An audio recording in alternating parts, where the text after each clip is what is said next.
Okay, hello po sa inyong lahat. So ngayon, pasasagditan lang natin na nagawa ng content kung paano mag-drive ng automatic transmission na sasakyan.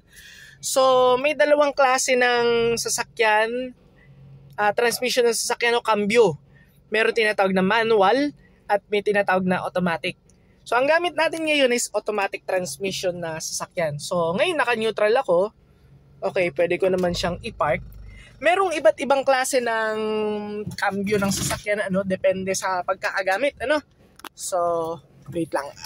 Yan. Nakadasog na ako. So, yung tinanan dyan is park. Nandito tayo, nakapark. Nakagarahe tayo dito at may inaantay tayo. Teka, wait lang. Baba muna natin yung ating... Yan. Nasug-dasog lang ng kaunti. So, ito. Okay. Naka-D siya. At habang naka-D, nakaapak sa preno. So, paano natin isi-shift ang ating cambio sa tamang pamamaraan? So, habang nakaapak sa preno at naka-drive mode yan, so all you have to do ay i-shift papunta dito sa may neutral natin dito sa N. Okay? And ang gagawin natin para mas proper is hihilahin mo pataas yung tinatawag na handbrake. Okay? Hindi mo pipindutin yan. Hilahin pataas. And then habang naka-neutral, nakaapak yung preno, i-shift mo na doon sa park. C. So bakit ganyan ang pagtuturo ko sa pag-shift ng gear or ng cambio? Meron yung iba ang ginagawa nila mula drive tapos isinishift nila sa park tapos hinihila pataas yung handbrake. So mali po yun, masisira po yung cambio. Okay, gagamitin natin yung ibang gear, yung reverse. So okay, from parking atras tayo, so ang gagawin natin is nakaapak sa preno.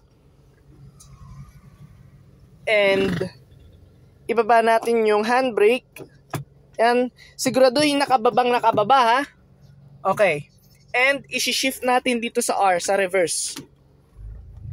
As you can see, naka-reverse. At mas maganda na meron kayong flat screen dito. May touch screen kayo dito. May camera kasi yan sa likod. So okay, dahan-dahan lang tayo. Baka makasagi tayo ng kung ano. Pako, bubog, bata, aso, at kung ano pa man.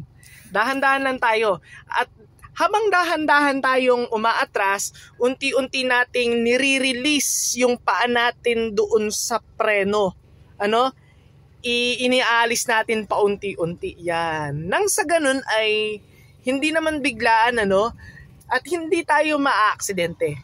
So, hinto na natin, aapakan natin ang ating, sumobra tayo, teka. Yan. So, unti-unti, prepreno natin. Re-reviewin natin yung ginawa natin kanina, naka-drive, and ipunta sa N, and hilahin pataas itong handbrake, and nakapak pa rin dapat sa preno, ipunta sa park. And then, i-off lahat ng accessories, ilaw, aircon, dapat naka-off yan, and then turn off ng susi. Bakit? Kasi pagka naka-on lahat ng accessories, may tendency na mauubusan ng charge ng battery.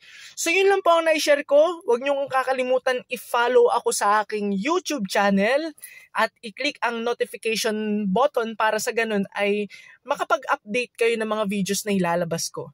Maraming salamat sa suporta and God bless sa lahat.